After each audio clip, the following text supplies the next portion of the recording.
Pinagpuputol ng mga tauhan ng Meralco ang mga illegal na koneksyon ng kuryente sa Parañaque.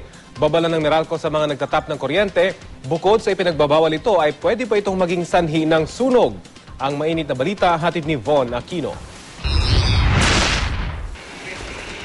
Sinuyod ng mahigit 40 tauhan ng Meralco ang 3 kalye sa Barangay Baclaran, Parañaque City kaninang madaling araw upang putulin ang mga iligal na koneksyon ng kuryente. Kitang-kita ang sala-salabat na kawad ng kuryente na animoy sampayan ng damit sa ilang kabahayan sa Bagong Sikat, Bagong Buhay at Bagong Pag-asa Street.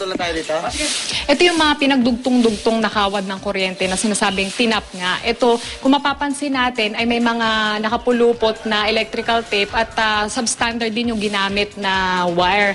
At kapag daw nagdikit-dikit yan, yun daw yung sinasabing pwedeng pagmula ng sunog. Ayon sa Meralco, isang reklamo ang natanggap nila sa email.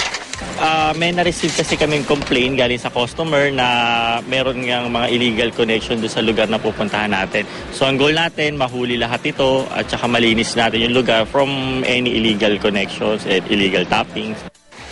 Ibinebenta daw ito sa mga informal settlers sa Baclaran. Ayon sa isang source na ayaw magpakilala, 200 piso kada bahay ang sinisingil sa mga gustong magpakabit ng iligal na koneksyon. Mahigit 20 kilong kable ng kuryente naman ang nakumpiska ng mga tauhan ng Meralco sa 3 kalsada pa lang.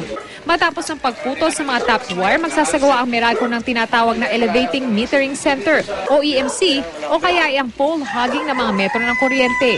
Ito ay upang hindi na muling matap ang mga kawad ng kuryente. Sa EMC, itataas ang mga metro sa mga poste upang hindi na ito matap. Habang ang pole hogging naman ay ang proseso ng paghihilera ng mga metro ng kuryente sa poste kung saan ang load side na ang ididiretso sa mga bahay. Babala naman ng Meralco sa mga nagtatap ng kuryente. Bawal nga itong pagtatap natin ng illegal.